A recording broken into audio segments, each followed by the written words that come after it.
Hi gang, Mr. Ed here with a story about my early days in computer programming and the first and only time I was ever a hacker. And while I'm telling the story, I have some gameplay here of a video game I made using a randomness visualization code from a previous video. If you want to check that out, I'll have that linked somewhere. Anyway, in the late 80s and early 90s, I was just going to college for the first time, and I was in the computer math program. And while I was in that program, just right out of the gate, I worked in the computer lab. And one of my jobs was to update the batch file for the logins, the student logins. So a student would come in, they'd be like, I'm in this IT program. I'd be like, okay, here's your login name, here's your password. I'd enter that into the mainframe. Then that student had access to the compilers that they needed for whatever course they were taking. And I think at the time, just kind of a side note, at the time I think there was Pascal, Fortran, COBOL, C++, and QBasic. And I was familiar with all those except for C++. That was the one that I wanted to learn in college. Anyway, while I was working in the computer lab one day, I just wondered if I could like skim logins off of my fellow students.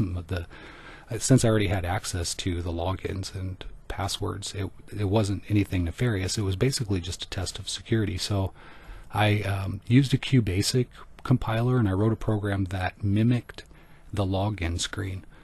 So I logged into all of the terminals in the computer lab and pulled up this QBasic program and made the terminal look like it was ready to accept students' login and password so that they could do whatever business they needed to do. But when in reality it was storing their login and password in a file so somebody could come back later and see what that student's login was. And I had done this for all the terminals, and what somebody could do if they were so inclined, they could be a student of the lab and then just kind of nonchalantly log in, pull up that mimic page, the fake login, and then when a student tries to log in and it doesn't work, it'll say mainframe unavailable, try back in 10 minutes or whatever. The student will maybe go on with their day for a little bit.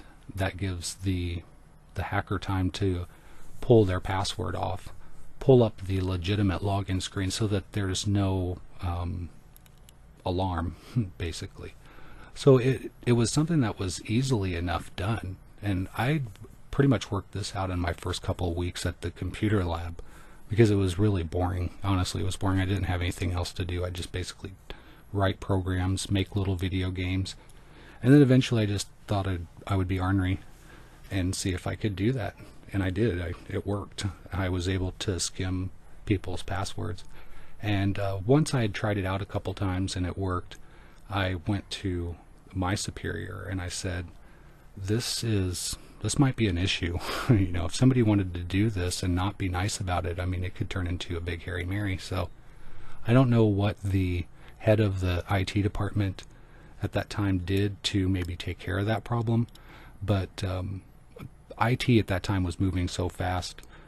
It wasn't long before they were rid of their mainframe and were just doing standalone microcomputers in their department. So I don't think the technology was surpassing what they even had there, so it really would have been pointless to put in any security measures because it wasn't even going to be there long enough. But anyway, that's my experience with being a hacker, my one and only experience with being a hacker. Now I don't know anything. I never kept up on it.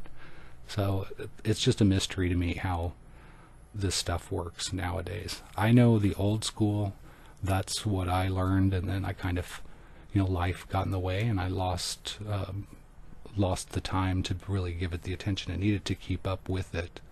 But I imagine if I was still into computers and in IT and telecommunications, I probably would know a lot about how the scary things happen on the internet, how people get hacked and how viruses pass around. I mean, I know a little bit about it. I would certainly like to know more just because it's a way to protect yourself. I wasn't being a jerk when I hacked the computer lab. I was actually trying to make it stronger and test vulnerabilities, and one of the ways that you do that is you have to be a bad guy in your brain, just so that you can be a good guy in your heart.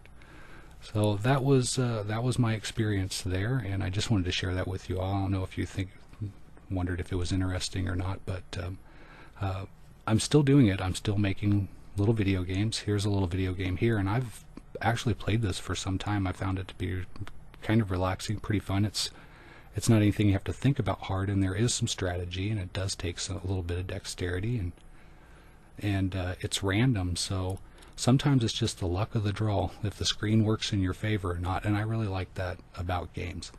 The reason why apps are so crazy nowadays is because they're based on these old style games. People love them. They're great ideas, and I really like this one. If you want the code, it's on my Facebook page, or you could message me. Just follow me on Facebook and you can find that there, or I can send it to you. But that's pretty much the game, and that's pretty much the history of my hacking, and thank you so much for watching. I really appreciate it, and until next time, you guys take care.